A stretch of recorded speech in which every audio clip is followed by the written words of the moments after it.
on va parler de quelque chose de très intéressant. On continue dans la pensée des dons spirituels, de guérison et ainsi de suite. Il y a une question qui m'a été posée la semaine passée.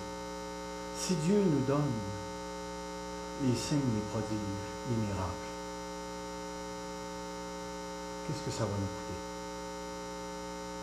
Qu'est-ce que ça va nous coûter? Et c'est une question que j'ai méditée tout au long de la semaine, parce que j'ai souvent entendu parler des signes et des prodiges et des miracles, et comme de quoi c'est très bon, mais j'ai rarement entendu parler du contexte dans lequel les signes, les prodiges et les miracles étaient exercés. Et je me suis mis à feuilleter le Nouveau Testament, puis j'ai commencé à regarder les places où il y a eu des miracles. J'ai regardé dans les 4 évangiles, j'ai regardé dans les livres des Actes des Apôtres, et j'ai découvert des choses vraiment intéressantes que je veux partager avec vous. Et ce matin, je veux débuter la prédication en vous posant une question, mais toute une question ce matin. Avez-vous déjà dormi avec un serpent? Avez-vous déjà dormi avec un serpent? Lorsque j'étais plus jeune et que j'allais au séminaire à Toronto, je me suis mis ami avec un frère qui est encore dans le pastorat et qui est retourné au Tchad, qui avait été élevé dans une famille missionnaire. Et son père travaillait à la mission baptiste au Tchad. Puis son père m'a lui-même raconté qu'un soir, il était couché, puis il faisait une chaleur horrible. Puis il avait de la misère à dormir. Et tout d'un coup, il a senti une fraîcheur passer sur lui. Et vous savez, quand tu sens la fraîcheur qui vient, là tu dis « Merci Seigneur ». Et quand il s'est ouvert les yeux, il y avait un énorme serpent qui était en train de glisser sur lui et qui lui apportait la fraîcheur désirée.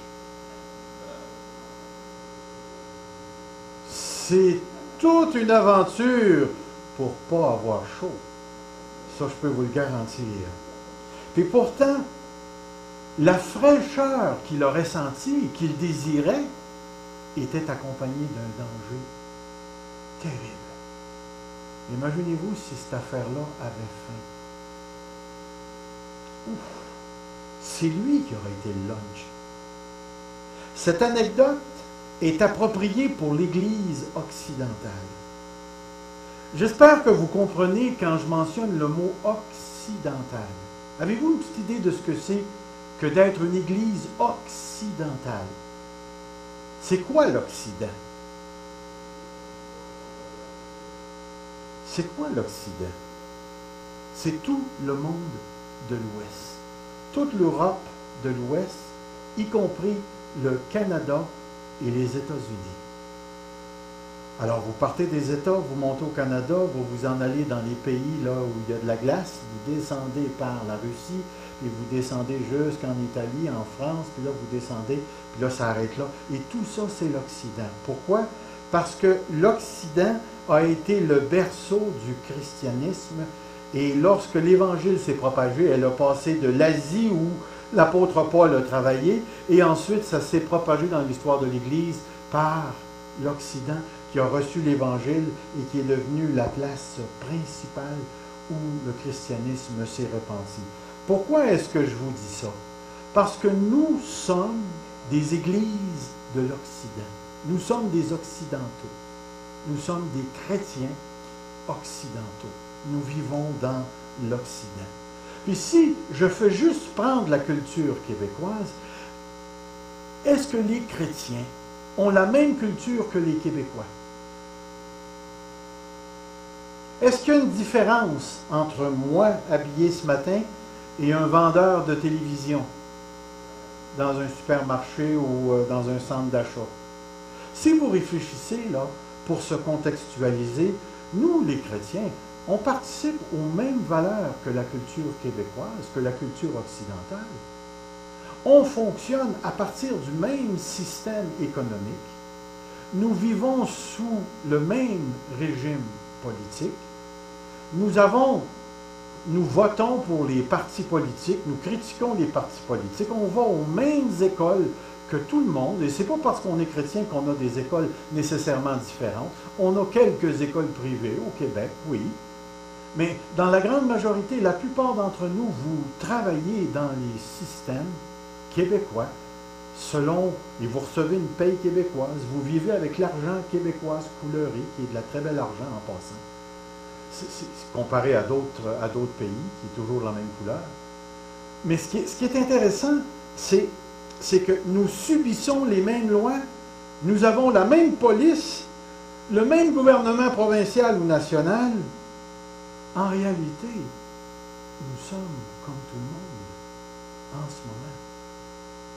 La différence principale entre la culture occidentale et les enfants de Dieu ne consiste pas dans l'habillement, ni dans notre lieu de vie. La grande différence entre nous, les enfants de Dieu, et tout le reste des Occidentaux, y compris les Québécois, la différence est de nature spirituelle et morale. Et morale. En d'autres mots, nous voyons et comprenons les choses différemment que les non-chrétiens parce que nous avons reçu quelque chose qui nous a ouvert les yeux sur des aspects de la réalité qui sont très, très fermés à ceux qui ne connaissent pas Dieu. Qu'est-ce qui va arriver avec toi quand tu vas mourir? Le sais-tu? Sais-tu où tu t'en vas? Tu peux me répondre, je m'en vais dans la tombe. Est-ce que ça s'arrête là à la tombe? Es-tu sûr qu'il y a un ciel et qu'il y a un enfer? Es-tu sûr d'aller au ciel? Si tu es un enfant de Dieu, tu réponds oui. Pourquoi? Qu'est-ce que tu as de plus qu'un inconverti? J'ai le Seigneur Jésus, j'ai le Saint-Esprit qui m'a été donné lorsque j'ai été sauvé, lorsque j'ai reçu Jésus-Christ. Vous savez, je ne critique pas la culture dans laquelle on se trouve. Il existe présentement aucune culture sur la terre qui reflète parfaitement la gloire de Dieu. Et il y a quelque chose de très intéressant pour nous, les enfants de Dieu, qui nous caractérise. C'est que Dieu est entré dans notre vie, il a changé notre cœur, nos affections profondes intérieurement ont été libérées, délivrées de quelque chose de terrible, de quelque chose qui crée l'inimitié entre Dieu et les hommes. Son affection personnelle est entrée à l'intérieur de nous par la présence du Saint-Esprit et depuis ce temps-là, nous aimons Dieu. Nous aimons Dieu. Le savez-vous que vous aimez Dieu? Croyez-vous en Dieu? Si vous croyez en Dieu, vous êtes son enfant. Et parce que vous êtes son enfant, vous êtes dans la relation particulière de ceux qui accèdent à la personne de Dieu. Veux-tu bien me dire où tu t'en vas avec tout ça ce matin? Coucher avec un serpent, on est dans la même culture que tout le monde. Qu'est-ce que tu veux vraiment nous dire ce matin? Y a-t-il véritablement une différence entre les enfants de Dieu et les enfants du monde? La réponse c'est oui, il y en a. Elle est de nature spirituelle et morale. Cependant,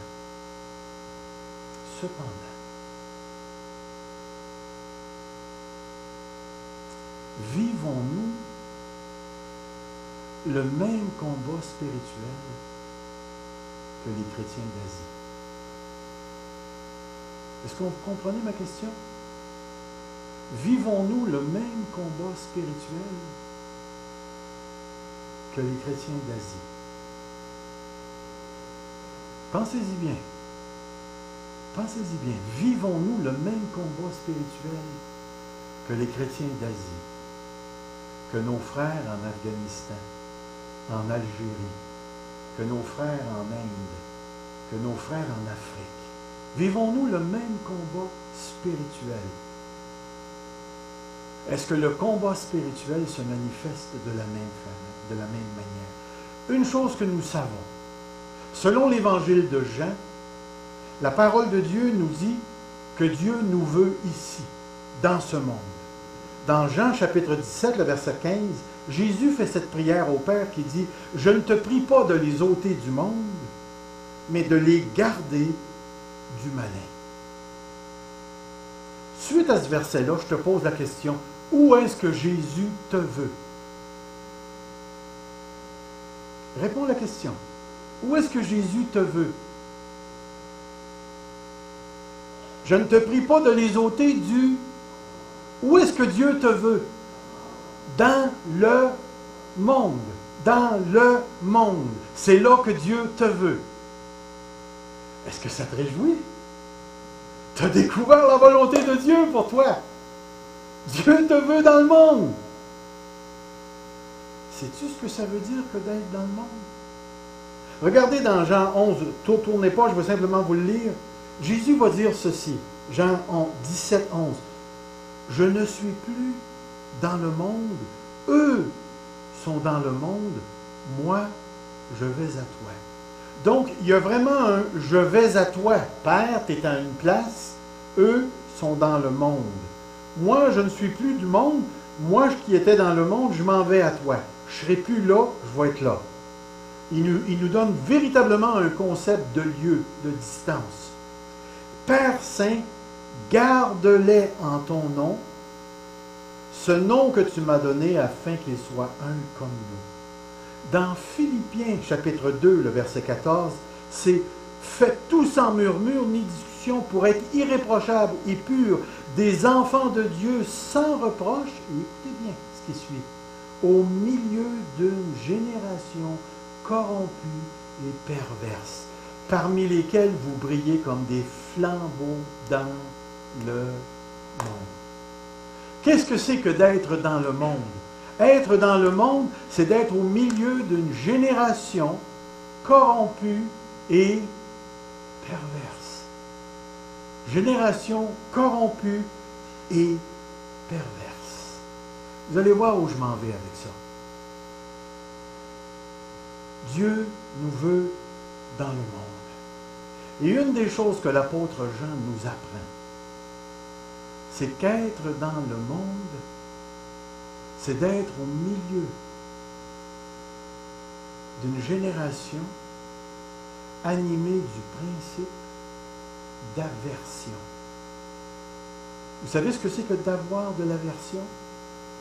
Du dégoût, du mépris, de la haine. Une des choses qu'on retrouve et qui est particulier à l'apôtre Jean, c'est la compréhension qu'il a du monde. Jean va utiliser le mot monde de 3 façons différentes. Mais à toutes les fois qu'il va parler de l'humanité en rébellion contre Dieu, le mot monde acquiert un sens moral. Regardez bien, dans Jean 1,10, je vais simplement vous lire. Elle, la parole, était dans le monde a été fait par elle, et le monde ne l'a pas connue. Première chose qu'on apprend dès le début de l'Évangile, le monde ne connaît pas Dieu. Ne connaît pas Dieu. Jean 1, 29. Le lendemain, il vit Jésus venir à lui, en parlant de Jean-Baptiste, il dit, « Voici l'agneau de Dieu qui enlève le péché du monde. » On apprend une deuxième chose. Le monde ne connaît pas Dieu. Le monde est dans le péché, puisque Christ est venu pour nous délivrer du péché. Jean 3, 19, il est écrit ceci. « Voici le jugement. La lumière est venue dans le monde et les hommes. » C'est intéressant. Le monde, après ça, il va dire « les hommes ont aimé les ténèbres plus que la lumière. » Pourquoi? Parce que leurs œuvres étaient mauvaises. Ne connaît pas Dieu, dans le péché, préfère les ténèbres à la lumière parce que les œuvres du monde sont mauvaises. Sont mauvaises. Attendez, ça n'arrête pas là. Lorsque Jésus parle avec ses propres frères dans Jean chapitre 7, il leur dit ceci: le monde ne peut pas vous haïr. Écoutez, le mot monde ici, ça ne peut pas être un arbre. Vous êtes-vous déjà assis en dessous d'un arbre qui vous haït? C'est évident que ça ne peut pas être un arbre. Le monde, c'est des personnes ici, c'est l'humanité. L'humanité ne peut pas vous haïr. Il a de la haine pour moi. Oups, une autre affaire. Le monde a de la haine pour Dieu. Parce que je lui rends témoignage que ses œuvres sont mauvaises. Remarquez bien ici ce que Jésus est en train de dire, parce que c'est tellement important. Avez-vous déjà entré dans la présence d'une personne puis lui dire « J'aimerais ça que tu sacres plus » et le gars se massacrait encore plus? Avez-vous déjà vécu cette expérience-là? « J'aimerais ça que tu ne dises pas Christ ». Et là, le gars se met à dire Christ, là, un en arrière de l'autre, un en arrière de l'autre, un en arrière de l'autre, puis il le fait en te regardant des yeux et en souriant. Le monde a de la haine. Parce que la présence de Dieu, la présence de Jésus-Christ, et on va voir un peu plus loin, la présence de ses disciples est un stimuli pour la haine autour d'eux. Et c'est tellement important de saisir. Lorsque Jésus nous a dit « Père, je ne te prie pas de les ôter du monde, je les veux dans le monde », c'est dans ce monde-là dont il parle ici. Dans Jean chapitre 12, verset 31, c'est écrit « Maintenant, c'est le jugement de ce monde. Maintenant, le prince de ce monde est jeté dehors. » Voyez-vous, Jean élargit encore. Non seulement il y a un stimuli à l'intérieur du monde qui s'appelle la haine contre Dieu, mais le monde, l'humanité en tant que telle, a un prince. Et on sait parfaitement qui est ce prince. C'est Satan. C'est Satan. Jean 14, 17. L'esprit de vérité que le monde ne peut pas recevoir parce qu'il ne le voit pas et ne le connaît pas. Le comprenez bien là. Le monde ne peut pas recevoir l'esprit de vérité. Alors, qu'est-ce qu'il va y avoir dans le monde s'il n'y a pas l'esprit de vérité? Il va y avoir l'esprit de mensonge. On va le voir tout à l'heure. Dans le chapitre 15, le verset 18, il va dire « Si le monde a de la haine pour vous, il parle à ses disciples, sachez qu'il m'a haï avant vous. Si vous étiez du monde, le monde aimerait ce qui est à lui. Mais parce que vous n'êtes pas du monde et que je vous ai choisi du monde, à cause de cela, le monde a de la haine pour vous. » Pouvez-vous vous imaginer prendre une toute petite souris par la queue, ouvrir la cage du serpent et de mettre la souris dans la cage? On ferme la chose. Le gros serpent, il est assis là, puis il dort. Puis sur quoi vous pensez que la petite souris se promène? Qu'est-ce que le serpent va faire éventuellement? C'est vous, ça. C'est moi, ça. Le serpent dort. Mais c'est nous qui sommes dans le monde. Il y a bien plus de monde que de chrétiens. Dieu nous veut là pour rendre témoignage. Laissez-moi vous lire un autre texte.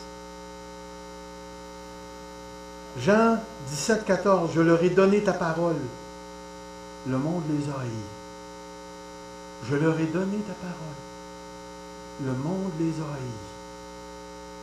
Je te donne et tu es haï.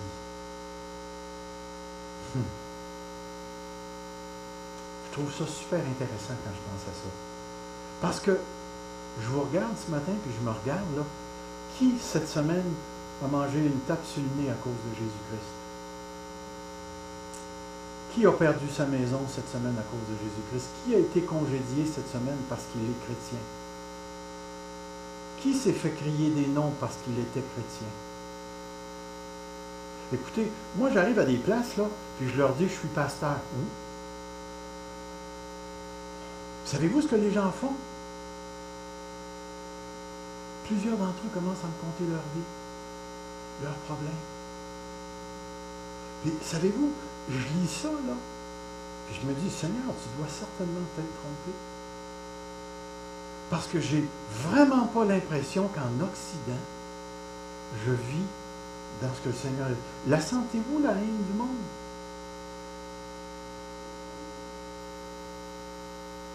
Écoute, je pense que la chose la plus pire que je peux me faire faire, moi, je pense que je me suis fait rire d'en face une fois. Puis le gars était bien courageux parce que j'étais pas mal plus gros que lui. Puis je regarde à ça, j'essaie de voir le nombre de fois où j'ai été persécuté parce que je suis pasteur ou parce que je suis chrétien ou que je me suis affirmé. Oh, j'ai entendu des gars sacrés à côté de moi parce que j'étais pasteur ou je leur témoignais du Seigneur Jésus-Christ, mais j'ai jamais personne qui a levé la main sur moi à venir jusqu'ici. Jamais personne qui a levé la main sur moi à venir jusqu'ici. Entre vous et moi, là, à Grimby, sommes-nous une église persécutée? Alors, je regarde les textes et je me dis, comment je peux m'identifier avec ça? Parce qu'entre vous et moi, là, la plupart des chrétiens en problème que je rencontre, c'est jamais parce qu'ils ont été battus pour leur foi ou qu'ils ont mangé un coup de crosse de carabine d'en face.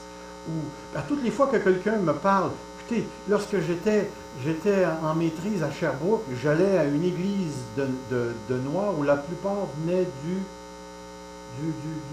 ça finit par Go. Non, c'est pas le Congo. Togo. Puis le jeune pasteur là-bas, qui était un peu plus jeune que moi, puis qui était au doctorat, avait mangé un coup de crosse de carabine en face. Ça doit faire mal, pas à peu près. Mais il me racontait son histoire, puis définitivement, il avait été persécuté parce qu'il était chrétien. Puis moi, j'étais assis aux côtés de lui, puis je me disais, ben voyons donc, je connais pas ça, moi, la persécution. Je connais pas ça. Je ne sais pas ce que c'est que de subir. J'ai déjà été attaqué par le diable, mais j'ai jamais... OK. Même dans parenté chez moi, lorsque je vais dans des choses, dans des réunions de famille ou dans le salon de funéraire, ils m'identifient comme étant le pasteur, comme on identifiait le curé dans le temps.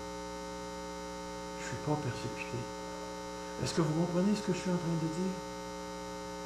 Je ne suis pas persécuté pour ma foi. Je n'ai pas à payer avec mes biens matériels pour ma foi. Je n'ai pas à payer avec mon bien corporel pour ma foi. Le gouvernement n'est pas antipathique à l'Église pour le moment. Oui, on est en train de perdre nos symboles dans nos églises. Oui, le peuple est en train de vivre ce qu'on appelle une laïcisation. On est en train de sortir Dieu de toutes les institutions. Et c'est vrai que depuis la Révolution tranquille et le boom économique, on a jeté les valeurs chrétiennes de plus en plus par la porte et les gens vivent selon une moralité pervertie de plus en plus. Et on sent de plus en plus que cette moralité-là est en train de se revirer contre les Occidentaux. De plus en plus de maladies vénériennes. On regarde aller ça. Écoutez, encore dans le journal, il y avait une femme qui a battu ses enfants pendant des années. Puis elle vient d'être ramassée par le système de loi. Les enfants sont adultes. Et on voit des pères tuer leurs enfants. On voit toutes sortes de crimes ici. Mais est-ce que l'Église de Dieu est réellement persécutée? On n'a pas de police qui entre ici qui nous empêche de vivre. Le christianisme au Québec, c'est vraiment cool. C'est vraiment soft. C'est vraiment doux. On n'a vraiment pas de problème physique. Et c'est pour ça que je vous disais, ce matin, le serpent dort. Parce que le serpent ne dort pas partout. Dort pas partout. Laissez-moi simplement mettre en évidence les avertissements que Jésus donne à ses disciples ici. Dans Matthieu chapitre 10 au verset 16, c'est écrit « Voici, je vous envoie comme des brebis au milieu des loups. » Déjà en partant, Seigneur, je ne m'identifie pas avec ça. Je sais qu'il y a des loups, mais c'est qui les loups? La plupart des loups que moi je connais, c'est ceux qui veulent entrer dans l'Église et qui veulent faire du trouble dans l'Église. OK. Soyez prudents comme les serpents et simples comme les colombes. Regardez ce qu'il dit ensuite. Mettez-vous en garde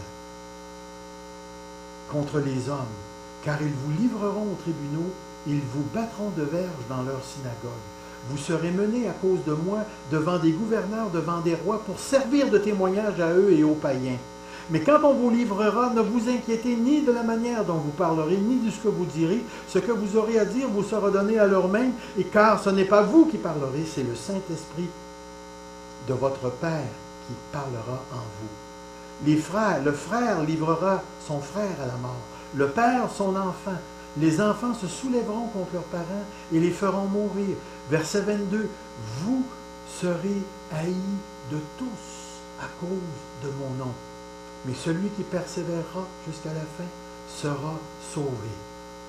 Le disciple n'est pas plus grand que le maître, ni le maître plus que son Seigneur. Non, excusez-moi. Le disciple n'est pas plus grand que le maître, ni le serviteur plus que son Seigneur. Il suffit au disciple d'être traité comme son maître et au serviteur comme son Seigneur. S'ils ont appelé le maître de la maison Belzébul, à combien plus forte raison appelleront-ils ainsi les gens de la maison? Remarquez dans le Sermon sur la montagne, un passage qu'on va regarder éventuellement les jeudis soirs. Heureux serez-vous lorsqu'on vous outragera, qu'on vous persécutera, qu'on dira faussement toutes sortes de mal à cause de moi. Réjouissez-vous et soyez dans l'allégresse, parce que votre récompense sera grande dans les cieux, car c'est ainsi qu'on a persécuté les prophètes avant vous. Dans Luc chapitre 21, 12, mais avant tout, on mettra la main sur vous et l'on vous persécutera, on vous livrera aux synagogues, on vous jettera en prison, on vous amènera devant des rois, devant des gouverneurs à cause de mon nom. Jean 15, 20. Souvenez-vous de la parole que je vous ai dite. Le serviteur n'est pas plus grand que son maître. S'ils m'ont persécuté, ils vous persécuteront. S'ils ont gardé ma parole, ils garderont aussi votre parole. Jean 16, verset 1. Je vous dis ces choses afin qu'elles ne soient pas pour vous une occasion de chute. Intéressant. Ces choses-là ne sont pas arrivées encore. Mais je vous le dis pour pas que ce soit une occasion de chute. Ils vous excluront des synagogues, et même l'heure vient où quiconque vous fera mourir croira rendre un culte à Dieu. Pensons bien, frères et sœurs. Pensons bien. Voyez-vous, le monde, à cause du péché, a à l'intérieur de lui un principe d'aversion, de mépris, de haine contre Dieu. Et ce principe-là fait en sorte que tout ce qui s'appelle Dieu ou qui participe à Dieu est en lien avec le monde des ténèbres et les esprits des ténèbres, selon les Écritures. Et le monde des ténèbres désire une chose, la destruction de Dieu et de tout ce qui appartient à Dieu. Vous rappelez-vous dans le livre de l'Apocalypse, au chapitre 12, lorsqu'il parle du grand dragon qui a voulu tuer l'enfant et qui s'est reviré de bord pour s'attaquer à son peuple? C'est exactement ce dont on parle ce matin. Tout ça pour dire quoi? Nous, les Occidentaux, nous ne savons pas encore ce que ça veut dire que de lutter contre le péché jusqu'au sang. Nous ne vivons pas encore cette persécution que d'autres vivent ici-bas sur cette terre. La parole de Dieu nous dit ceci. Pourquoi le monde est-il comme ça? Les hommes ont préféré les ténèbres. C'est intéressant. C'est intéressant. Pourquoi est-ce que je prends le temps de bâtir tout ça? On veut des signes, des prodiges et des miracles. La semaine passée, nous avons vu que les signes, les prodiges et les miracles étaient accompagnateurs de la prédication de l'Évangile. Nous avons vu dans le livre des Actes des Apôtres qu'il y a des gens qui ont rencontré le Seigneur sans les signes et les prodiges, sans les miracles. Puis on a vu que de l'autre côté, les miracles ont fait réellement partie de la prédication de l'Évangile.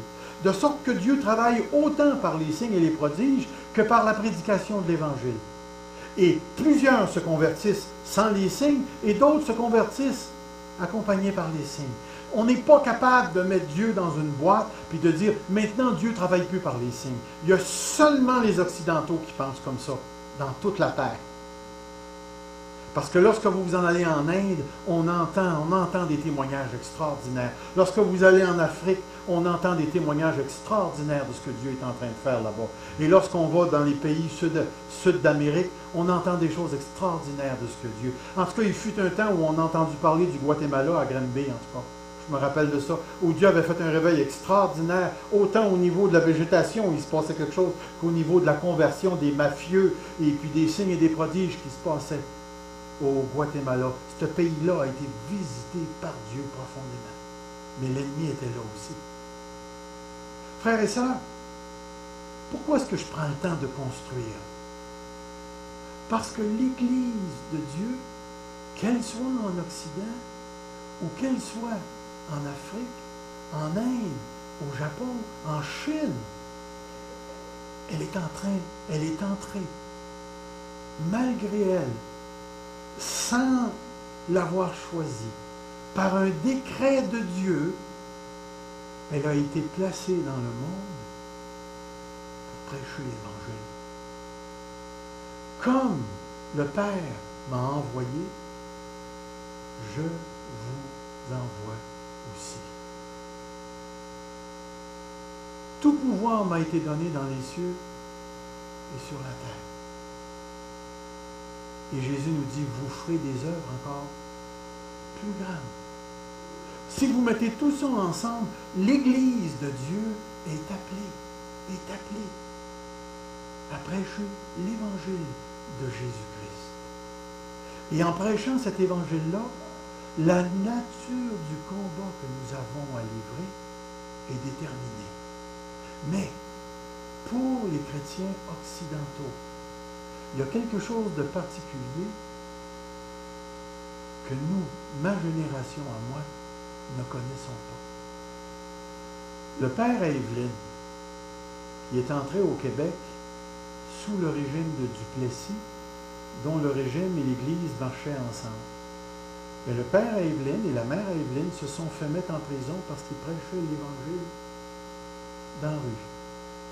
Monsieur Héron, avec qui j'ai travaillé un été de temps à Rouyn-Noranda et dans ces coins-là, me racontait qu'à un certain moment donné, un groupe d'étudiants prêchait l'Évangile quelque part, je ne me souviens plus si c'était à Malartic, à Rouyn-Noranda, puis ils sont arrivés avec les camions de puisards, ils ont parti ça, puis ils ont arrosé les chrétiens de merde. Ça s'est fait au Québec, ça. Ça s'est fait au Québec. Le nombre de fois que ton père a dû changer de loyer, ils ont bourré sa voiture de sucre, sa tank à gaz de sucre. À toutes les fois que le propriétaire apprenait que c'était un protestant, tu voyais le curé arriver en arrière. Puis dans ce temps-là, il n'y avait pas de bail, hein, c'était bail. Oui. M. Urtubise a connu cette période-là où l'Évangile nous a été introduit à nous, les Québécois, avec peine et misère. Puis il y a eu d'autres périodes où ils ont connu de la persécution. Mais notre génération, à nous, là, les baby boomers qu'on les appelle, là, nous, on est entré dans une période extrêmement riche de la vie du Québec. Les 2-3 semaines de vacances qu'on a par année, ça n'a pas toujours été, ça. Puis les bicycles, les maisons, les piscines, les chars qu'on se paye, oubliez ça, là. C'est pas tous les enfants de Dieu qui sont capables de se payer ça sur la terre. Ce matin, j'aurai pas le temps de le faire parce que j'arrive déjà à la fin de ma prédication. Je voulais marcher à travers le livre des Actes des Apôtres. On continuera la semaine prochaine. Marcher à travers le livre des Actes des Apôtres en vous donnant des exemples de ce qui se passait dans le temps des apôtres.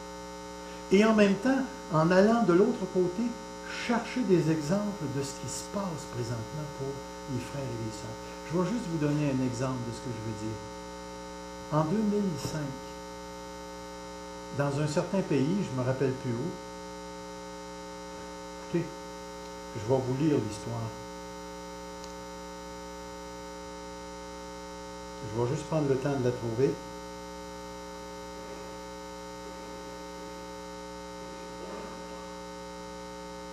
Je vais vous donner l'histoire parce que l'histoire m'a énormément marqué.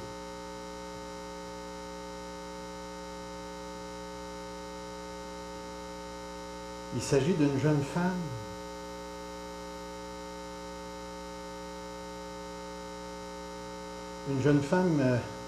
tout à fait particulière. Elle s'appelle Noviana.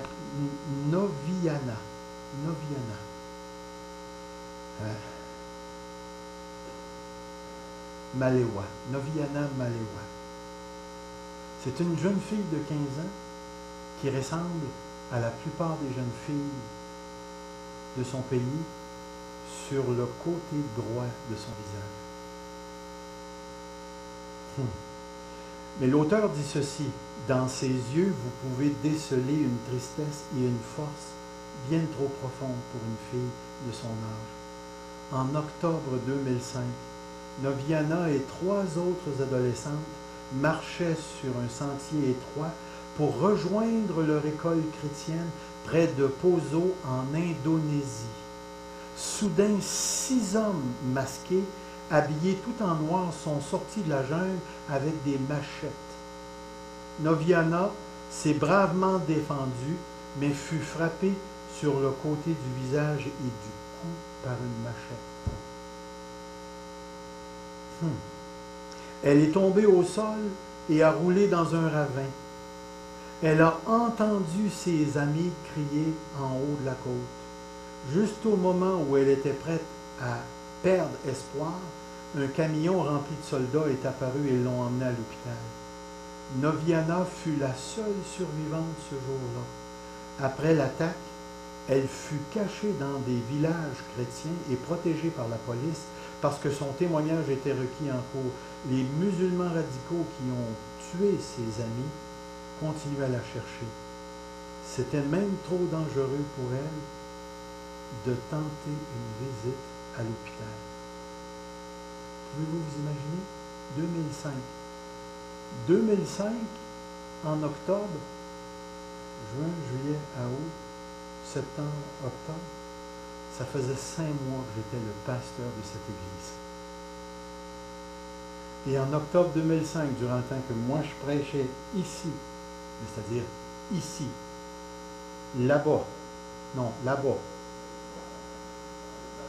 durant le temps que j'ai prêché à l'Assemblée de la parole de Dieu, il y avait une petite fille de 15 ans qui mangeait un coup de machette d'en face, et les 3 autres petites filles chrétiennes se sont fait tuer à coups de machette. Et ça s'est passé durant le temps que nous, on louait Dieu et qu'on avait les mains dans les airs et qu'on priait pour la gloire de Dieu qui descend sur cette assemblée. Est-ce qu'on vit le même combat?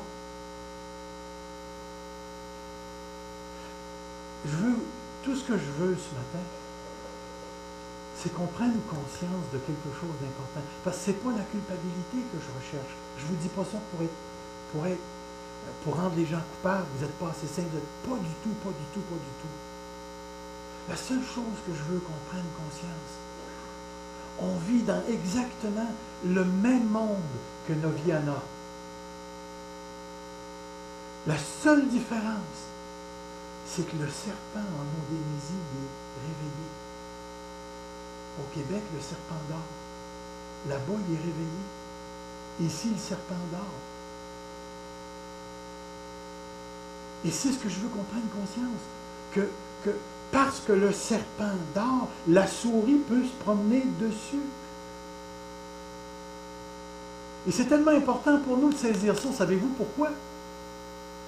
Parce que des affaires comme Guy nous a dit ce matin, j'ai pris la feuille, je suis allé les voir, je suis rentré dans leur maison, je leur ai parlé de l'Évangile, ils se sont convertis.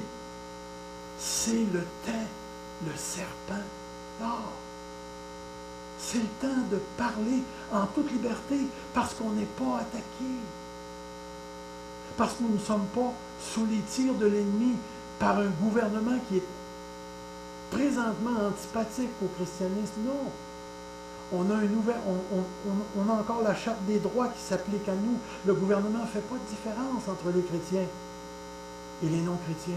on a part aux mêmes lois, au même système économique, aux mêmes privilèges. Ils nous laissent encore avoir des lieux de culte. J'ai trouvé une place en Inde où ils ont passé une loi anti-conversion. Tu n'as pas le droit de te convertir, à moins que le gouvernement t'en donne la permission. Oui, si tu veux te convertir, là, la loi le dit, il faut que tu ailles au gouvernement et leur dire « Je veux me convertir au christianisme ». Si tu ne le fais pas, puis tu te convertis, puis ils reçoivent une plainte comme de quoi tu t'es converti, minimum 3 ans de prison. C'est ce qui est écrit là.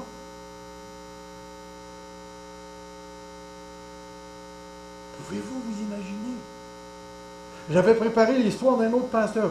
Craignez pas, même si je vous donne mes exemples ce matin, là, c'est plein sur l'Internet.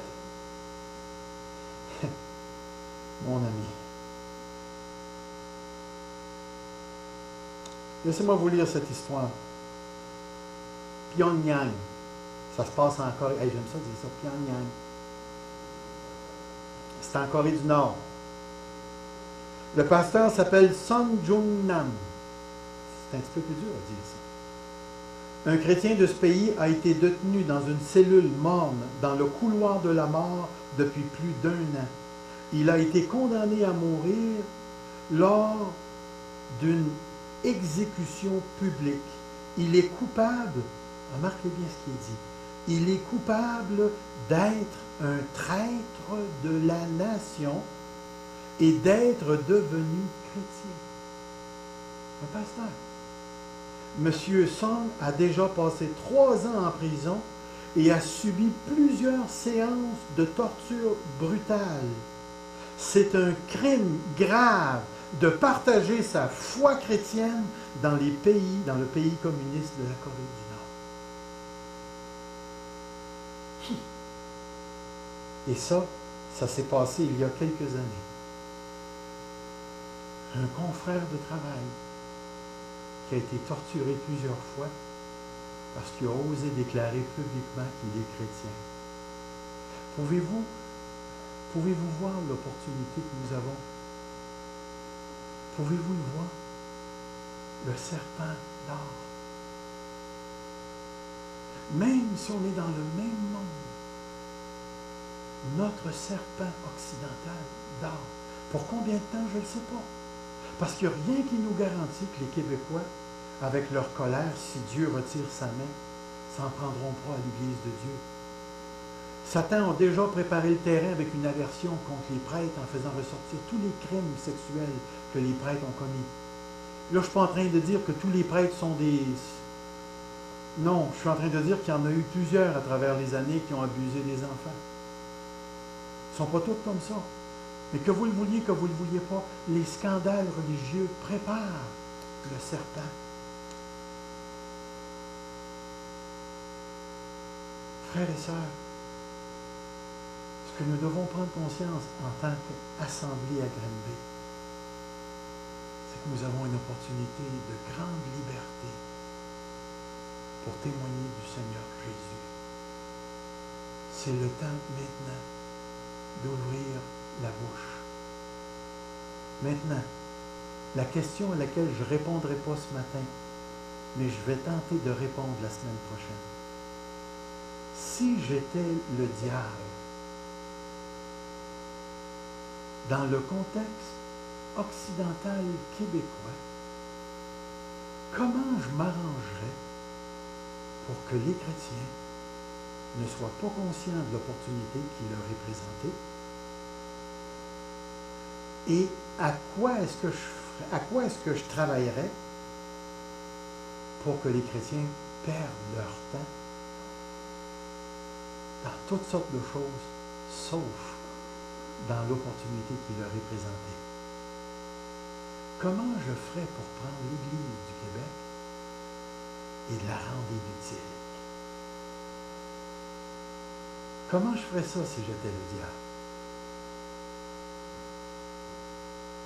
La Bible nous en parle.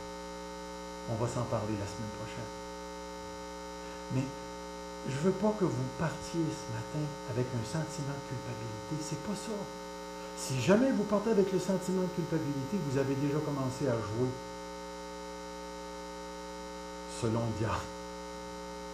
Parce que s'il peut assez vous rendre coupable, là, ça ne servira plus à rien. Tout ce que je veux ce matin, c'est réalise que tu es dans un monde qui est antipathique, qui est corrompu et qui ne veut rien savoir de Dieu.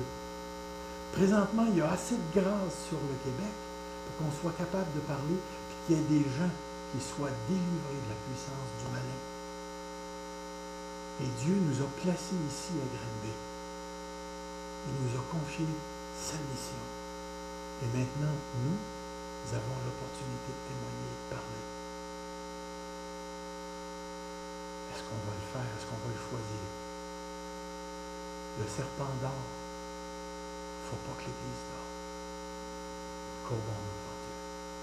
Seigneur notre Dieu, nous courbons nos cœurs devant toi ce matin. Nous courbons nos cœurs parce que nous avons besoin de t'entendre. Délivre-nous, Seigneur, de toutes les divisions d'Église. Délivre-nous, Seigneur, des aspirations mondaines, religieuses. Délivre-nous, Seigneur, dans nos cœurs, de tous les troubles qui nous animent, qui nous empêchent de réaliser l'opportunité que nous avons aujourd'hui. Encourage-nous par ton Saint-Esprit ce matin à ouvrir la bouche et à témoigner du Seigneur Jésus-Christ à ceux qui sont autour de nous et qui se meurent. Donne-nous cette sagesse de réaliser que le serpent dort. De réaliser que nous, Seigneur, nous avons une opportunité extraordinaire d'apporter l'Évangile. Notre Dieu remplit cette Église du Saint-Esprit parce que la culture dans laquelle on se trouve a besoin d'une démonstration de la puissance de Dieu. Parce que notre peuple t'a rejeté, a rejeté l'Église, s'est enfermé dans l'incrédulité et l'athéisme, promouvoit des valeurs purement terrestres, ils ont besoin, Seigneur, de l'émergence du surnaturel, du spirituel, de l'Esprit de Dieu. On va en parler, Seigneur. Mais conduis l'assemblée de la parole de Dieu à ouvrir son cœur à l'Esprit pour que les perdus autour de nous entendent l'Évangile. Seigneur Dieu, il y a juste toi qui es capable de convertir, mais tu as choisi de le faire par ton Église. Oh Seigneur, quelle épeurante mission tu nous as donnée. Je me sens tellement fragile, Seigneur. Et ton esprit est plus puissant que tout ce qui existe. Alors je te prie ce matin pour les frères et les sœurs. Donne-nous des cœurs d'évangélistes dans cette assemblée. Que nous puissions témoigner de ce que Dieu a fait dans nos cœurs. Alors Seigneur, conduis-nous vers ceux que tu as choisis avant la fondation du monde, vers ceux qui se meurent sans toi. Et je bénis ton Saint-Nom. Amen.